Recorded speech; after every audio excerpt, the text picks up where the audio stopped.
Ciao, mi chiamo Alessio, ho 27 anni, scusatemi per la voce bassa e fino al 2013 avevo una vita normale.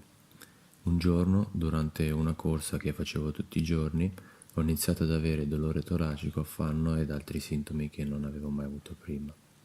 Da quel giorno non sono più riuscito a correre perché ogni volta che correvo continuavo ad avere questi sintomi.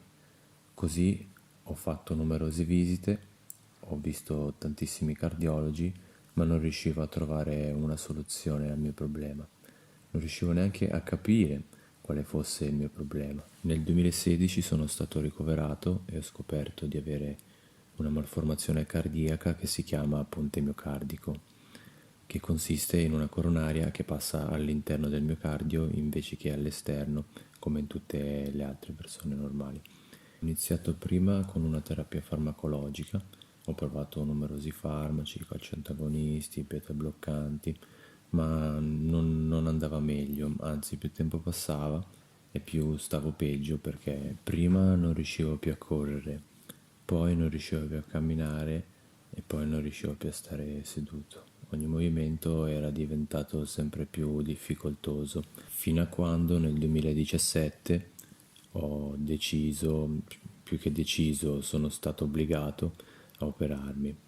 È stata fatta una coronografia prima dell'operazione per vedere appunto le dimensioni del ponte e avevo 6 centimetri di coronaria all'interno del miocardio e soprattutto era molto ma molto in profondità e questo complicava di molto l'operazione che dovevo fare. Qui volevo fare un piccolo appunto dicendo che tutto quello che so sul ponte miocardico l'ho imparato negli anni perché dopo aver scoperto di avere questa patologia ho cercato delle ricerche fatte da medici che studiano il problema e sono riuscito a risalire a un ospedale in particolare che è quello di Stanford in California, dove si sono concentrati particolarmente su questa problematica e la soluzione migliore che hanno trovato appunto era questo intervento che in genere non viene eseguito molto in tutti gli altri ospedali, ma negli ultimi anni a Stanford si sono specializzati su questo intervento.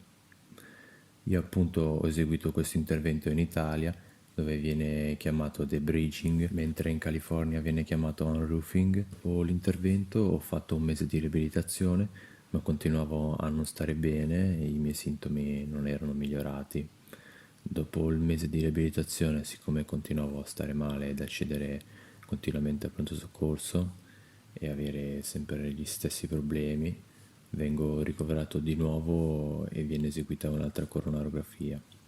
Da questa coronarografia risulta appunto una stenosi fissa che non c'era prima ma è stata creata dall'intervento e viene deciso durante la coronarografia di mettere uno stent, che è una rete metallica che tiene aperto questo tratto di coronaria. Qui volevo dire un'altra piccola cosa riguardo allo stent, che di solito non viene messo nel ponte miocardico perché c'è un alto rischio di frattura dello stent o di dissezione della coronaria. Per questo vengono preferiti i farmaci oppure l'intervento di unroofing. Dopo aver messo lo stent ho fatto un altro mese di riabilitazione, ma continuavo a non stare bene e i sintomi erano sempre gli stessi e non riuscivo a fare niente. Così i mesi sono passati fino a quando non vengo ricoverato un'altra volta. Questa volta a gennaio del 2018 viene fatta un'altra coronarografia dalla quale risulta che il ponte miocardico non si era risolto con l'intervento, quindi l'intervento è stato abbastanza inutile. C'era appunto questo stent messo per aprire la coronaria nel punto dove si era creato questo restringimento dopo l'operazione e soprattutto avevo anche degli spasmi coronarici. Dopo quest'ultima coronarografia mi viene potenziata ulteriormente la terapia farmacologica che continuo a fare attualmente. Prendo più di 13 farmaci, alcuni a dosi addirittura superiori di quelle raccomandate, ma nonostante i farmaci e tutto quanto io continuo ad avere problemi e non riesco a stare in piedi perché appena mi metto in piedi ho subito dolore toracico.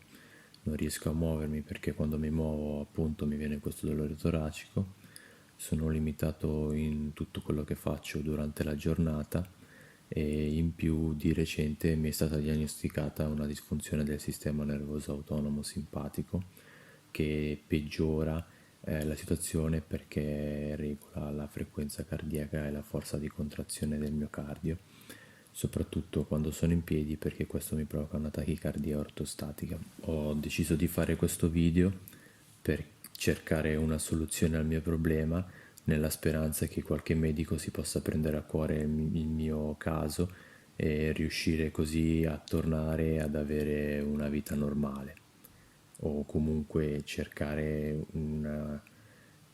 di avere una vita meno limitata.